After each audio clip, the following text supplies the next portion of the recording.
bringing you the latest news from Monterey Athletics. This is the Plainsman Fan Zone podcast from 100.7 The Score. Welcome. It's Tuesday night, and that means we're back with the High School Fan Zone on 100.7 FM. Excuse me. I'm Randy Rosetta. We're going to kick things off as usual on Tuesdays with the Plainsman Fan Zone. If you're watching on TV, to my far left is Judd Thrash, Jacob Mosley, Luke Snodgrass, two of the Plainsman's big dudes. I was going to say big uglies, but moms and grandmas get mad when you say big uglies. Is that all right? You guys like being called big uglies? Yes. That's all right. It's kind of a badge of honor. And I'm glad that Coach brought you two in because you guys lost a game the other night, Odessa High, 57-49. Mm-hmm. I was losing. My brain was going crazy trying to keep up with all that scoring. But you guys had a huge offensive night. And I'm going to guess that Coach brought you in because a lot of that started up front. So, Judd, I'll let you take over there. How big were these guys the other night against Odessa High? Well, coming in after, going into spring football, we were worried about our offensive line just because we lost so many in a good offensive line. But these guys have really, really stepped up. Luke Snodgrass, Jacob Mosley, Felipe Pacina, Brady Curry, as a sophomore, has played well. Makai White. These guys have really stepped up. And we had the most total yards on offense at Monterey since I've been here. I think it was 628. I think it was 628 yards. It was north of 6. Yeah, so, it was definitely something to celebrate. They played well. And they scored a lot of points. And, again, we're driving to finish the game, just came up short. And, our motto this week is to finish. So we're doing a situation drill. And, they're, again, offense versus defense. Like today our scenario was a minute 45, one timeout in the winter.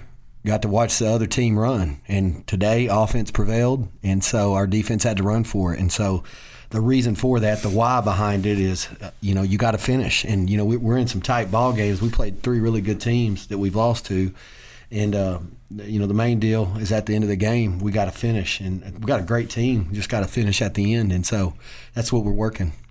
You guys pretty glad you didn't have to run extra? Yes, sir. Besides winning the drill. Definitely. I used to be a little bit bigger myself, so I know that that's not the favorite part of football practice. But grab the mic there for one of you guys. Luke, that motivation, the fact that Coach is putting you guys in those spots in practice, how is that helping during games? To bring the same energy in the games that we had in practice, to go the extra mile and finish and get in the end zone in a certain amount of time and the least amount of plays you can. That translates to Friday night, how he says resort to your training. We're going to resort to the training that we're doing with 1 minute and 40 seconds, so when it comes down to the wire. Now, I know you had over 400 yards rushing the other night, which, Jacob, that's big guys' dreams there. You get to just gash guys and move them out of the way. What was clicking so well running the ball the other night? Yeah, definitely. I just say it was we just had to focus on doing our job. If we just, controlled the box and blocked till we had to block, we could just run it all night, and that's what we did for the most part. So. And you got some dudes behind you that know what to do with the ball in their hands. How much does that help you? How does it push you guys up front to have Dez and Kyrie back there running the way they do? Yeah, it's a huge help knowing how big of athletes that they are, that they can do stuff with the ball. They can do really good stuff. So it's good. It adds up with the offense. Follow up on that, Luke. What's it like to have those two behind you? It's good to know. You hear a run play called in. So it's something positive. It's usually going to happen. We can always count on Kyrie and Dez. They're going to find the gaps that they need to find to get the most positive yardage. You don't have to give those two much of a crevice, do you? No, sir, not at all. Again, the final score, 57-49. Got a lot of yards, gave up a lot of yards, Judd. And that you talked last week. You were bracing for that Mikey Cota and what he could do. When you saw him up live and in person, how good was that young man for Odessa High? I knew going into the game. I told our OC that they would score a lot of points just because I played Friendship last year and played Odessa, and Odessa was one of the best offenses we've seen, and they had a lot of returners on offense. the quarterback, Cody or whatever. Coda. And then all the receivers, they were all seniors, and they're talented. They're real talented. And so I knew what they would bring to the table. And so I knew that they run that offense that everybody's running in college, and everybody in college is putting up a lot of points, and a lot of people are giving up a lot of points. So I knew it was going to be one of those games, and probably should have ran it a lot more and stole more clock. That was one of my concerns. That's what we did against Friendship last year is we milked the clock. We snapped it probably with 2 seconds left because we wanted to win the time of possession and limit their opportunities. And so when you're playing a high-paced offense like that, when you get out into a shootout, that's what's going to happen. And so probably next time we play a high-powered offense like that, we'll limit their possessions, and we want to win the time of possession. So we probably should have ran the clock a little bit more after a first down, things like that, and controlled the game more. But at the end of the day, they're talented on offense. It's probably the most talented offense we'll see other than Choctaw all year. I mean, they were a talented group, and so I knew that going in. Well, and I'm trying to think, in your district, you won't see an offense quite like that in your district. Your district's a little bit different. Yeah, most of the teams we play are power spread. None of them are true spread like Odessa was. So it's different than everything we've seen all year, really. Most of the teams we've seen have been, power spread rather than just the traditional spread that everybody's running. So hats off to their offense. They're good, man. They're real good on offense. And so we just got to step up on D, run to the ball. We didn't get 11 guys swarming the ball like we did against Franklin. Our defense played extremely well against Franklin. We didn't run to the ball like we did against Franklin. Yep, and that's I can't get my laptop to agree. How many plays did Odessa High run offensively? It was at least 90. Yeah, that's and that's the thing is when you get into one of those shootouts, your defense can't be on the field all night. Which getting you guys would have liked to be out there some more. We'll talk a little bit about Odessa High, and then a lot about Amarillo High coming up in the District 2 5A Division I opener when we come back on the Plainsman Fan Zone on 100.7 FM. Bringing you the latest news from Monterey Athletics. This is the Plainsman Fan Zone podcast from 100.7 The Score. Welcome back to the Plainsman Fan Zone. I'm Randy Rosetta with 100.7 FM. I'm joined by Judd Thrash to my far left if you're watching on TV. Between us are two big dudes. Judd, they make us look like two little old men on either side of him here. He's got Jacob Mosley and Luke Snodgrass. Jacob, what's your dimensions? I'm 6'1", about 310 right now. You carry 310 well. That's what they used to tell me when I was heavier. So that's a compliment. What about you, Luke? I'm 5'9", 260. Yeah, you're you got a little bit more compact, but you carry it well too. That's something since Coach got here. You guys have gotten bigger up front. The coach is smiling over there because I know he's talked about that with an emphasis. When Coach got here, how much did you guys kind of talk about we need to get bigger, stronger up front?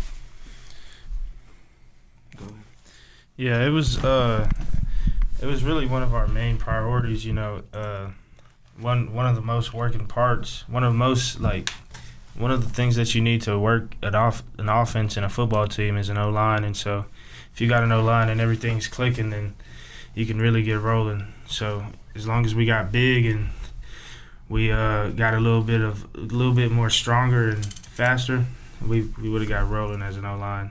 That was one of our main priorities. Luke, were you an offensive lineman when you showed up in high school?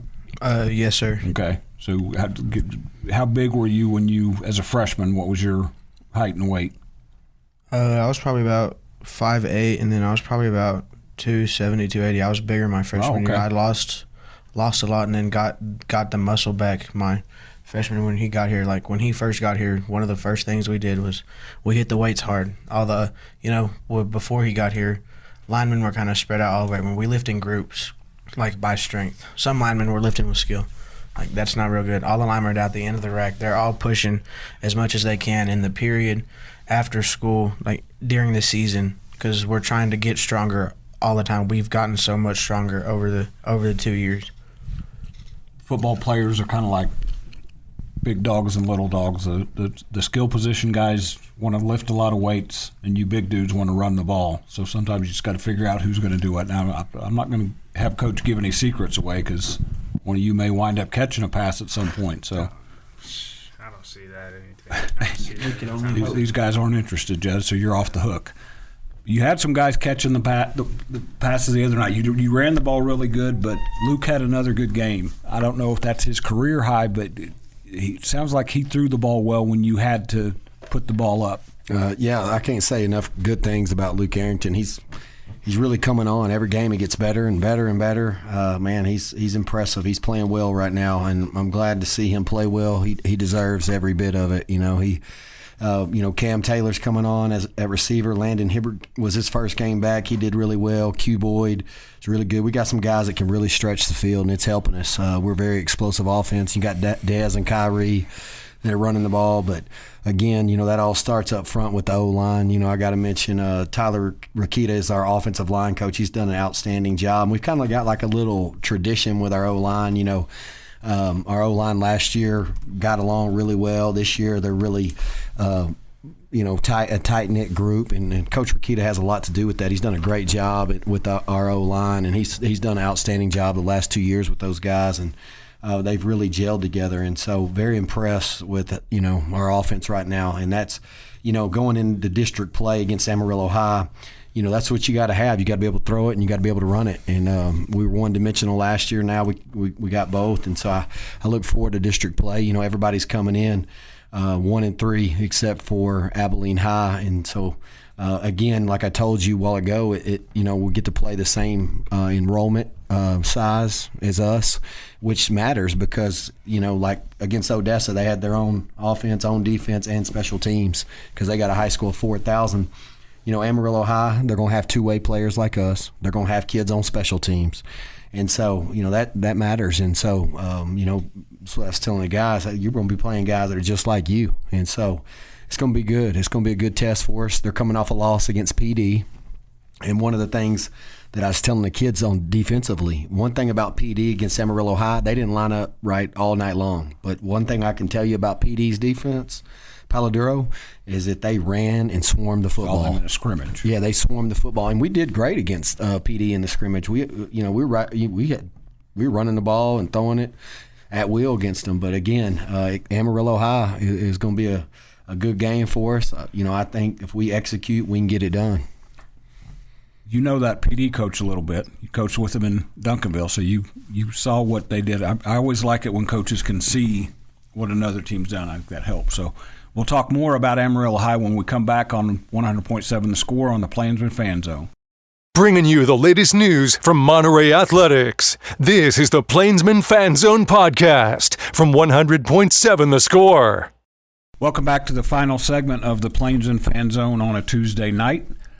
Monterey is at home Friday night against Amarillo High, 7 p.m. at Lowry Field. That's on 93.7 The Eagle. I assume David Thetford will be calling that. He's normally he's normally on the Plainsman radio. I think he had a pinch hitter last week because he had to stay around and do TV. Him and Randy Dean will be on the call 6:30 pregame. That's the district opener for both teams. It gets real now, Judd. You've talked about this a few times. These pre-district games have meaning and give you a chance to learn about your team and your guys a chance to learn. But this is where they start counting a little bit more. They start the skins are a little bit thicker here. Yeah, I call them warm-up games because it helps you. You're trying to put the pieces together, figure out your team, and our pre-district should have gotten us ready for this moment. Proud of where our team is headed. I felt like every single week we've gotten better, and that's what you want to see. Amarillo High this year, they lost a lot of players. They lost their two good running backs. They lost a lot on defense, and so coming off a loss against PD, which has been years since they got beat by PD. So our guys just got to come out and play. I feel like we got a good plan. Just got to come out and execute and finish, in the fourth. And, I think we have an opportunity to do that. Our guys just got to come out and play hard. Jacob, you heard what Coach said there. What have you guys learned in those first four games that you think will help you now that you get into district? I think we just got to learn how to finish off a football game. Every game has been relatively close. And We just have little minor details that we have to get and thin out to finish the game off with the W. So. What about you, Luke? Especially you guys up front. What do you take from those 4 games, and now what do you want to start doing to get better? Jacob, he hit the nail on the head. It's the super fine little details that are good that we have mistakes on or mess up to get the wins that we need for the game. And having the 4 games, we figured out our mistakes and our weaknesses, like we talked about. We've recovered that this week going into district this week.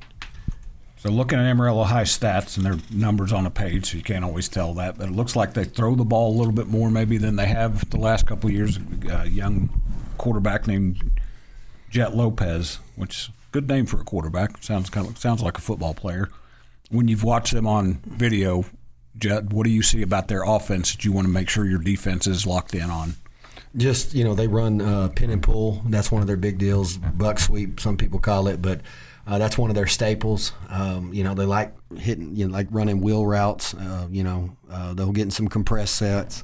They'll get in a lot of tight end sets. They're very multiple. Again, like they're different than Odessa. A lot of tight end stuff. Just got to be good tacklers and have our eyes in the right place. They motion a lot and try to get your eyes going one way and then come back the other. So we got to be disciplined on defense. And then offensively, their inside linebackers are good, and they're, they got a good corner. That's the strength of their defense. I feel like we match up well with them. Like they said, one of the things we've done is try to focus on the details. Well, we implemented a situation drill today in practice. I think that's going to help us. And then we implemented some things. We ran for our penalties.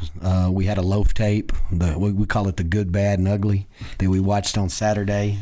So, the eye in the sky doesn't lie. Everybody gets to see who's not running and doing what they're supposed to. And then we had accountability for it. So, we did a lot of things to tune up those small details, because the difference between winning and losing is such a fine line. And those little details add up. And one of the things we did is we had our players, we listed the weaknesses of our players, and I even told them some weaknesses that I have as a coach. We addressed them, and we told our guys, hey, look at these weaknesses and focus on your weakness, because everybody has weaknesses. And so focus on your weakness as a player this week. And if everybody focuses on their one weakness, we'll get better as a football team. Because when you have these weaknesses and you don't correct them, they all start to snowball, and then there's your fine line between winning and losing. I think Ed Ogeron, when he was the LSU coach, used to call it Truth-Telling Tuesday. I think players benefit from that. I wasn't a great player anyway, but that video don't lie. Isn't that the phrase that you guys use in this day and age? Oh yeah, the eye in the sky doesn't lie. Nope. And Monterey's done a lot of good things, put a lot of good things on video. Now they are looking forward to starting to make that add up to some wins, and they stack them up in district. That's how you get to the playoffs and how you extend that season a little bit. I have a feeling that they're going to have some success here starting Friday night, 7 p.m., Lowry Field against Amarillo High, 93.7 The Eagle. This is Randy Rosetta. This has been the Plainsman Fan Zone on 100.7 FM.